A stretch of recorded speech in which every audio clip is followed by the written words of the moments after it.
নমস্কার বন্ধুরা, আমি অপর্ণা। অপু সংসারে আমি আপনাদের সবাইকে স্বাগত জানাই। আজকে আমি এসেছি এই ব্যস্ত জীবনে আমরা নিজেকে কিভাবে ফিট রাখবো সেটা দেখাতে। তাহলে চলুন আমি আপনাদের দেখাই যে আমি আমার নিজের জীবনটাকে কিভাবে ফিট রাখি। আমার সাথে আপনারাও এইভাবেই নিজের জীবনটাকে ফিট রাখতে পারবেন। তাহলে চলুন।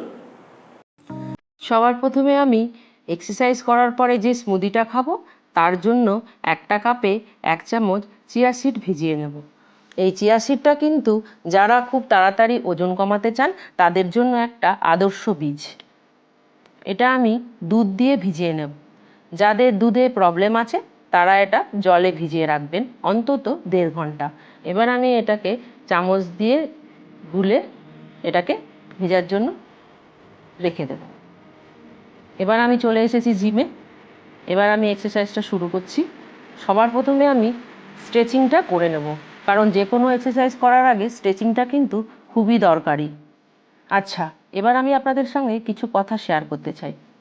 গত বছর মার্চ মাসে, মানে 2023-এর মার্চ মাসে আমার একটা অপারেশন হয়। আর তারপরেই ডাক্তারবাবু আমাকে কোনো রকম ভারী কাজ আর এক্সারসাইজ করতে বারণ করে দেয়, অন্তত পক্ষে 7-8 মাস।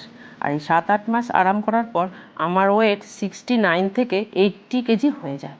আর এই ওয়েট দেখে তো আমি খুব ভয় পেয়ে যাই যে এই ওয়েট আমি আবার কিভাবে কমাবো, কারণ ওয়েট বাড়ানো কিন্তু ইজি, কিন্তু কমানো খুবই কষ্ট। তারপরে ডাক্তারবাবুর পরামর্শে আমি আবার আমার এক্সারসাইজ শুরু করি আর সাথে কিছুটা ডায়েট করি।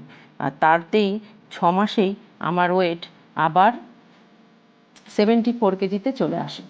মানে আমি জানুয়ারি মাস থেকে এই জুন মাস অবধি 6 মাসে মোট 6 কেজি ওজন আমি কমিয়ে ফেলি এই এক্সারসাইজ আর ডায়েট করে। তাই ভাবলাম আমি আমার এই এক্সারসাইজগুলো আপনাদের সাথে শেয়ার করি।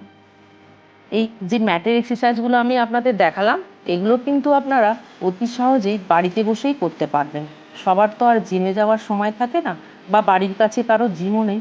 এই জিমটা আমার বাড়ির একদম সামনেই, তাই আমি সারাদিনে একবার অন্তত টাইম বের করে জিমে গিয়ে এক্সারসাইজটা করে দিই। আর সবার তো আর বাড়ির কাজকর্ম করে জিমে যাওয়ার টাইম থাকে না। আমরা কিন্তু স্বামী আর বাচ্চাদের খেয়াল করতে করতে নিজের লাইফটাকে আর সুস্থ করার কথা ভাবিই না। তাই জন্যই আমি আপনাদের কাছে রিকোয়েস্ট করব, আপনারা অন্তত সপ্তাহে 3 দিন হলেও একবারটি করে 1 ঘন্টা করে জিম করবেন বা এক্সারসাইজটা করবেন, যেটা আপনারা ঘরে বসেই করতে পারবেন। আমি যে এক্সারসাইজগুলো ম্যাটে দেখালাম এগুলো আপনারা একটা ম্যাট বিছিয়ে একটা টাইট ফিটিং কাপড় পরে ঘরে বসেই এক্সারসাইজগুলো করে ফেলবেন। দেখুন আমি যে এক্সারসাইজগুলো করছি এটা কিন্তু আপনি বাড়িতে সাইকেল চালিয়েও বাড়ির চারিদিকে ঘুরতে পারবেন। এইভাবেই আস্তে আস্তে একটার পর একটা এক্সারসাইজ আমি আপনাদের শেয়ার করছি, যেগুলো আপনারা করতে পারবেন। যারা রেগুলার জিমে যান তারা বুঝবেন আমি এই সব রকমের মিক্স এক্সারসাইজ আপনাদের দেখালাম, যেগুলো আপনারা বাড়িতে বসেও করতে পারেন বা জিমে গিয়েও করতে পারবেন। এই এক্সারসাইজগুলো কিন্তু আমাদের লাইফকে সুস্থ রাখার খুবই দরকারি জিনিস, কারণ আমাদের নিজের শরীরের প্রতি যত্ন নেওয়ার আর সময় থাকে না। 40 বছরের পরই প্রত্যেকটা মেয়েরই শুনবেন কোমরে ব্যথা, হাতে ব্যথা, পায়ে ব্যথা লেগেই থাকে। তাই বলবো নিজের শরীরকে একটু সুস্থ রাখার জন্য অন্তত 1 ঘন্টা করে আপনারা এক্সারসাইজ করবেন। কাজের ফাঁকেও 1 ঘন্টা টাইম বার করে নেবেন। এইভাবেই আপনারা এক্সারসাইজগুলো বাড়িতে বসে করবেন। দেখুন আমি আপনাদের কাছে এক্সারসাইজগুলো শেয়ার করতে করতে আমার গল্পটাও বলে ফেললাম। এই যে এক্সারসাইজগুলো আমি আপনাদের দেখাচ্ছি এগুলো কিন্তু আমি সপ্তাহে 3 দিনে রেগুলার বেসিসে রাখি। আসলে কি আমরা বাইরের ফাস্টফুড খেয়ে খেয়ে আর ভারী কাজ না করে করে শরীরে নানা রকম রোগের বাসা বাঁধিয়ে ফেলি। তাই জন্য আমি আপনাদের কাছে রিকোয়েস্ট করব প্রত্যেকটা মেয়েকেই যে অন্তত 1 ঘন্টা করে এক্সারসাইজ করবেন। এই এক্সারসাইজটা আপনি ঘরে বসেও করতে পারবেন। ম্যাট বিছিয়ে পাটা একটু উপরে সাইডে আটকে রেখে তারপরে এইভাবে আপনি একটা মাঝখানে বোতল রেখে জলের, তারপরে এই এক্সারসাইজটা করতে পারবেন। ব্যাস আমার এক্সারসাইজ প্রায় শেষ হয়ে গেছে। এই বাটারফ্লাইটা দিয়েই আমি শেষ করে বাড়ি যাব।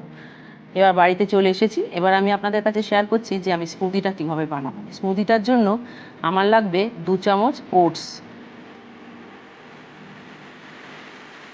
এই ওটসটা আমি জলে ভিজিয়ে রেখে দেবো। অন্তত 10 মিনিট এটা ভিজতে দিতে হবে। এবার লাগবে আমার কিছুটা ড্রাই ফ্রুট। তার মধ্যে আমি নিয়েছি 2টো আখরোট, কিছুটা সাদা কিশমিশ আর কিছুটা লাল কিশমিশ আর দুটো কাজু বাদাম আর দুটো খেজুর। কারণ আমি এর মধ্যে এক্সট্রা কোনো চিনি বা মধু মেশাবো না। আর লাগবে অর্ধেক আপেল, আর লাগবে অর্ধেক কলা, আর লাগবে কিছুটা বেদানা। এবার আমি যে ড্রাই ফ্রুটগুলো ভিজিয়ে রেখেছিলাম সেটা আমি দেখিয়ে নিচ্ছি। এগুলো আপনারা একটু ভিজিয়ে নেবেন। আর লাগবে কিছুটা আমন্ড, কারণ তারা এই স্মুদিটা আমি দুধ দিয়ে বানাবো। যাদের দুধ ভালো না লাগে তারা জল দিয়েও খেতে পারবেন, আমন্ডের থেকেই দুধ বেরোবে। আর লাগবে কিছুটা বীজ, এটা হলো আমার ফ্ল্যাক্সিড। এই ফ্ল্যাক্সিডটা কিন্তু ওমেগা-3 ফ্যাটি অ্যাসিড, যেটা আমাদের হার্টকে সুস্থ রাখে। আর নিয়ে নিলাম কিছুটা সিমের বীজ। আর লাগবে 1 চামচ তিল। এই তিলটা কিন্তু ক্যালসিয়ামে ভরপুর, যেটা আমাদের হাড় মজবুত রাখে। এবার আমি এটা হালকা করে রোস্ট করে নেব। বেশি এটা ভাজতে হবে না, হালকা করে রোস্ট করলেই হয়ে যাবে। এবার আমি ওটসটাকে ভালো করে ধুয়ে জল ঝরিয়ে এর মধ্যে ঢেলে নেব।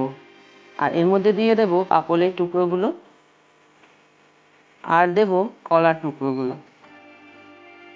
এবার আমি ভিজিয়ে রাখা ড্রাই ফ্রুটগুলো এর মধ্যে ঢেলে দেব।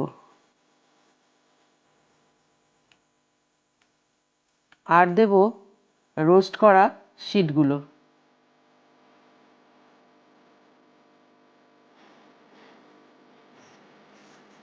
এই যে এবার আমি খেজুরটা দিয়ে দিলাম। এই খেজুরটাই কিন্তু আমার স্মুদিটাকে মিষ্টি করে দেবে। এর মধ্যে আমার এক্সট্রা চিনি বা মধু মেশানোর দরকার নেই। এবার আমি হাফ কাপ দুধ দিয়ে এটার একটা স্মুদি বানিয়ে নেব। ব্যাস, আমার স্মুদিটা তৈরি হয়ে গেছে। এবার আমি কাপের মধ্যে ঢেলে নেব। এরপর আমি দিয়ে দেব এর মধ্যে যে চিয়া সিডটা ভিজিয়ে রেখেছিলাম সেটা এর মধ্যে ঢেলে দেবো। দেখুন কেমন ফুলে উঠেছে চিয়া সিডটা। এবার একটা চামচ দিয়ে এটাকে গুলে এর মধ্যে আমি কিছুটা বেদানা দিয়ে দেব। বেদানা কিন্তু ভিটামিন সিতে ভরপুর, যেটা আমাদের শরীরে খুবই দরকার। এবার আমি এটা খেয়ে নেব। এটাই হচ্ছে আমার সকালের ব্রেকফাস্ট। এরপরে আমি আপনাদের ডিনার আর লাঞ্চ আর ডিনারটাও একদিন অন্য ভিডিওতে শেয়ার করবো। তাহলে কেমন লাগলো বন্ধুরা ভিডিওটা ভালো লাগলে অতি অবশ্যই আপনারা লাইক, কমেন্ট, শেয়ার করে চ্যানেলটাকে সাবস্ক্রাইব করে দেবেন।